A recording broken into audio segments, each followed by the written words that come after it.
Good morning, welcome to Temple Living with Rosemary. We are going to do lower body glutes today. Your glutes are going to feel it later today. Let's get started. We're hopping for 100 hops, about a minute long, about 100. And we get started. I need my timer, I forgot to set my timer up. Let's see, there we go.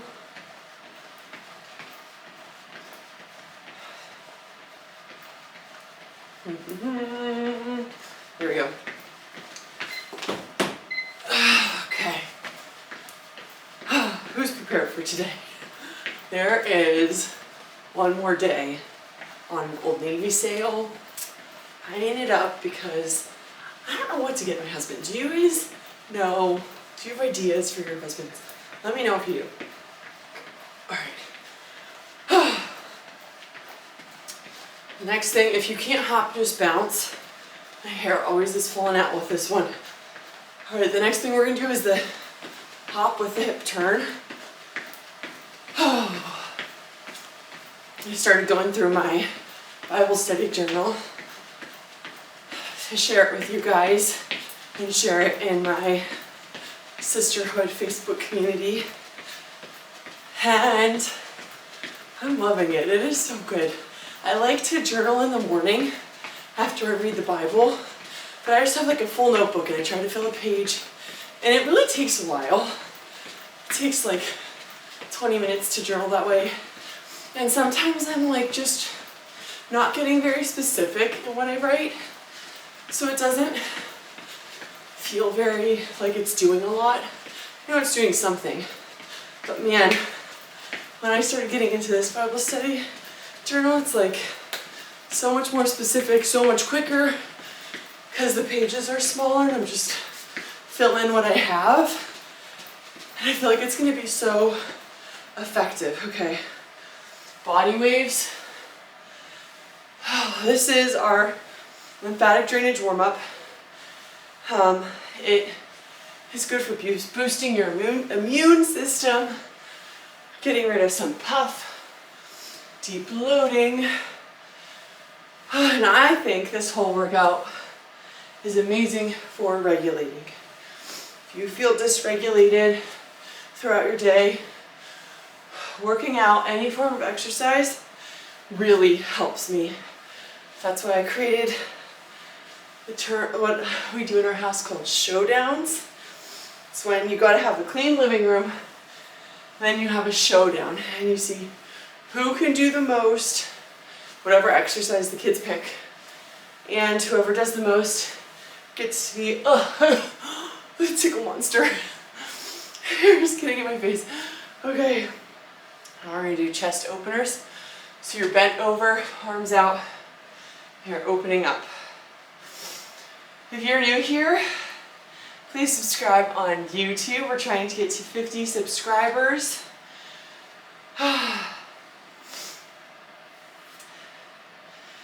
Are you working out? Where are you working out? I'm in my garage and it is cold. It's snowy outside and it is very cold in here. I know those dumbbells are gonna hurt because they are so cold. Make sure you're not rounding your lower back. I just felt my lower back rounding. So if you feel rounding in your lower back, focus on pushing like this part of your glutes back. For me, back towards the wall, whatever's behind you. Push your glutes back. This reminds me of a golf swing. You want to be bent over, you want your glutes, your butt pushed back. Okay. Now, arms up and down. Getting a little out of order here. This morning I was just thinking about how the way we do one thing can affect everything. Last night, actually, what I was journaling about was how when I pick to do one thing, like I'll pick, if I see a mess and it's feeling overwhelming, I will choose to clean up just one thing. Pick one single item.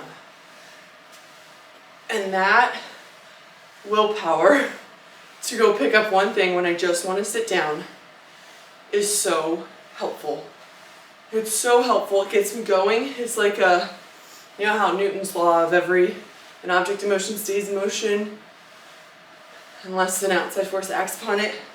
That one decision just kicks me into gear and into motion. And I just keep on going. Shoot, missed the time. All right, now we're doing trunk twists. You can do these slow or quick. We're bent over just like the chest openers. And we're just almost wringing out our core. Twisting. This is going to help our lymphatic drainage. It's going to help our thoracic spine. This is where I feel it in my thoracic spine.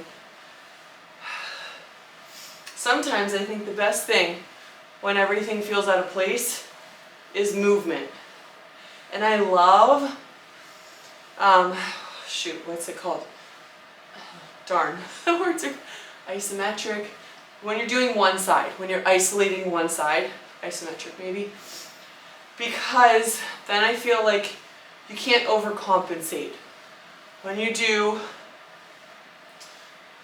moves that are both sides together, like if you're bench pressing a barbell, you can, I'm losing track of time, golf swings, you can very easily overcompensate with one arm.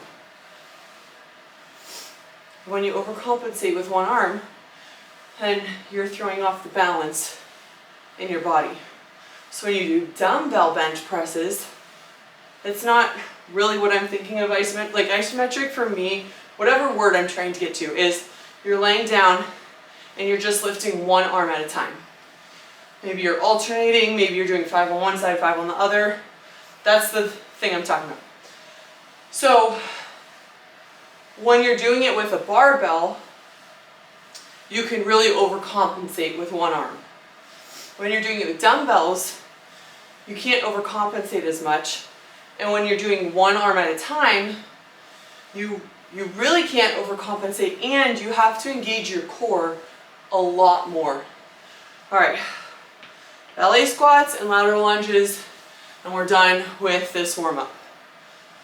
Man, I am feeling yesterday's workout. Anyone else feeling yesterday's workout? These workouts really are doing me dirty, which I'm so surprised by. I just don't think that I can make as good of a workout as all the other programs that I've done before. And every time I'm like, dang, that was only 20 minutes. How am I sore from that? All right, lateral lunges. Do 10 each side. Push your butt back. Kind of go toe heel, like gently get my foot down, just because my knees tend to ache or like hurt during this specific move. So I like to gently get my foot down. All right, other side. And it's almost like I'm slowing my body down, feeling it really strongly in my glutes to take pressure off of my knee. Make sure that I'm feeling it in my glutes.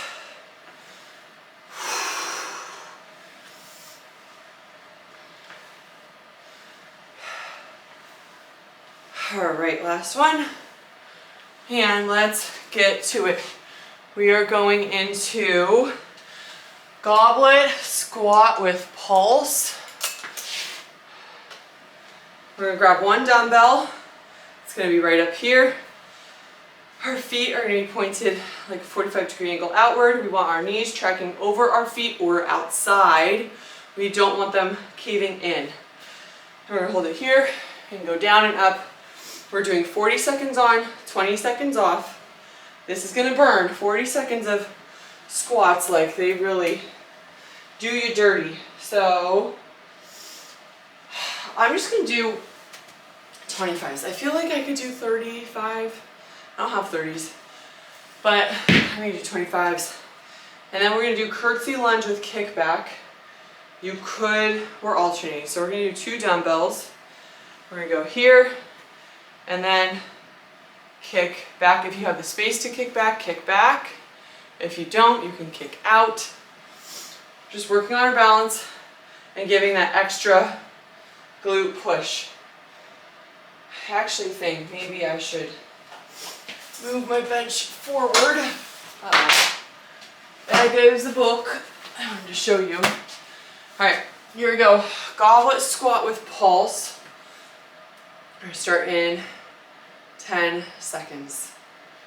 10, 9. Man, I feel like I could do 35s. We'll see. We're only doing 2 rounds. We're doing 2 moves back to back and then repeating. All right, here we go. Oh yeah, I could do 35s. However, once we get 20, 30 seconds in, 35s would burn. If you're new here, I am a big fan of staying safe, but pushing yourself to where you almost like have to grunt. Okay, I'd be grunting right now if I had a 35. Because I don't work out just for vanity, just to work out, just to feel sore. A big reason that I do it now as a mom, yes, I want to look good and feel good. But I really want to be regulated and calm. And workouts really help me do that. I'm going to grab 15s for the curtsy lunge with a kickback. All right, ready? Here we go. Just kicking back. Shoot, why am I doing one side? All right, if you're following me, we'll do 20 seconds on one side and switch. Forgot to alternate. All right, switch. I don't know how to alternate when you're doing a kickback. We'll try it next time. I feel like I did this same workout last week. Now I'm like, what was I doing there? What was I thinking? All right, ready and done. You ready to push yourself? Are we gonna push ourselves for the last? We only have 2 sets. We're only doing each move twice. All right. I'm gonna push myself. I'm gonna go to 35. Ready? And go. How you do one thing can affect how you do everything. Do one thing today to get yourself in motion. Feel like, dang, I did that. I can do things even when I don't feel like it. Halfway, and it will really change your day. Especially once you get it in your mind that keep your core tight. How you do one thing affects how you do everything. If that's popping into your head, it's gonna make it easier, done, for you to do the hard things, to choose to do the hard things. All right, I feel like I could do 20s. We're gonna do it. This is why I'm sore. This is why every workout I'm sore. Ready? Here we go. We're gonna alternate. Kick back, foot down. Kick back, foot down. Core tight. You want to keep your back straight.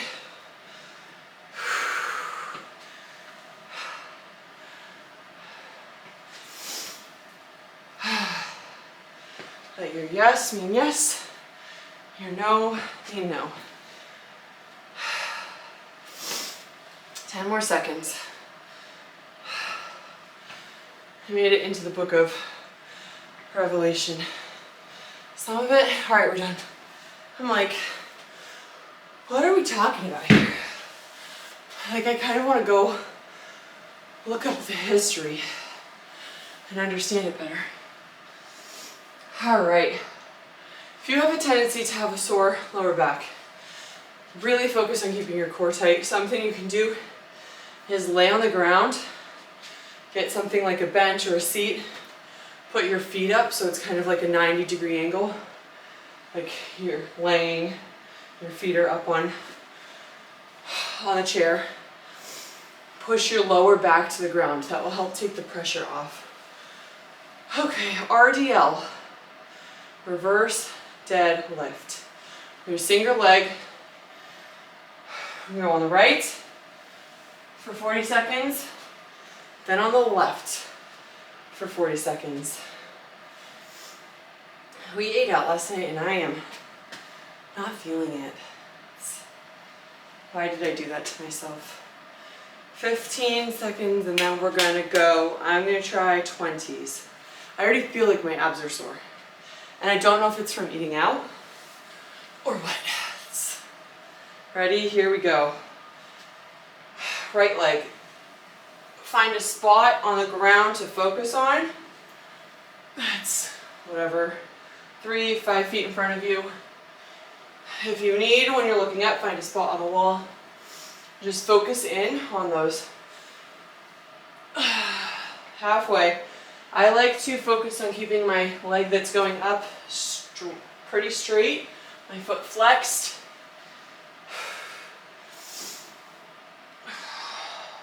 10 more seconds. Core tight. I don't want to feel it in my lower back. All right, we're done. We're done. We could have done one more rep. All right, next side. Got 15 seconds. I am still sweating, even though I'm freezing. I am sweating. 5 seconds. Let's go. Here we go. Woo-hoo-hoo. My ankle's wobbling. I feel like 20 minutes is like, there's just no excuses. We can get in 20 minutes. We can keep our kids entertained for 20 minutes. They can do it with us.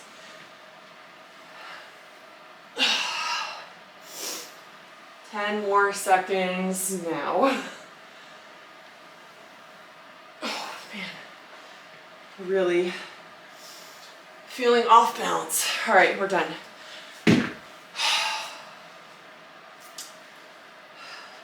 You could do this with a baby. This is a great move. Hold your baby up, down, as long as you're not falling over. All right, 5 seconds, here we go. Last one, last round. Let's go. Core tight.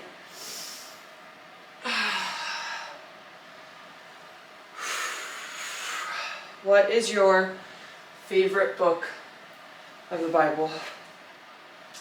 When I was writing the Bible study journal, I wanted to make sure I was encouraging you to read the full chapter, because I think that Bible studies sometimes, like devotionals, sometimes it feels like, wow, you're really, like, this is so out of context.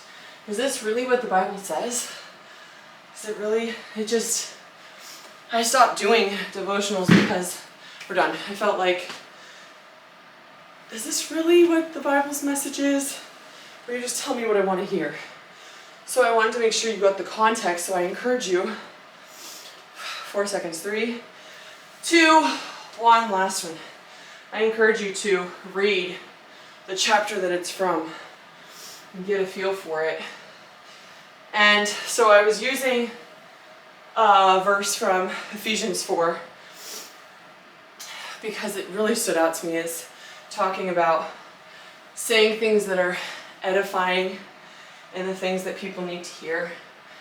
Man, balance is hard today. And when I was reading that, I was really focused on my words. 5 more seconds.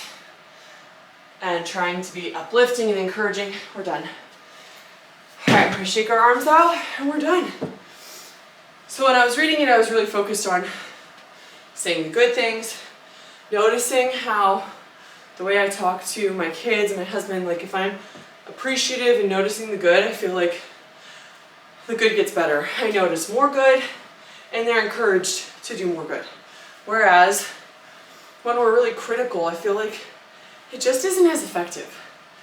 It's like telling their brain to do more of that because it's what we're focusing on It's telling our brain to see more of the negative because it's what we're focusing on. And so at the time of reading that verse, I was like, oh, this is so backing up what I'm thinking. This is so good.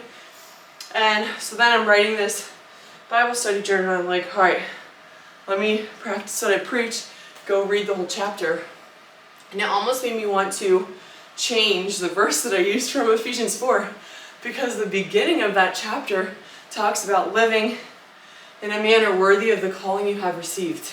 And then it talks about the virtues, characteristics of what that looks like, with all gentleness and humility and patience, and above all through love. And I was like, dang, like this is such a good verse. And it totally backs up and supports the verse about saying things that need to be said that are edifying, like uplifting, be edifying. And what was the point? I keep doing this. My brain, I'm like, where was I going with that? Do the good things, be uplifting, be edifying, encourage yourself, and focus on the good today. All right, after I watch the recording, I'll be like, oh, that's where I wanted to go. Just drop the ball. But I hope you have a great day.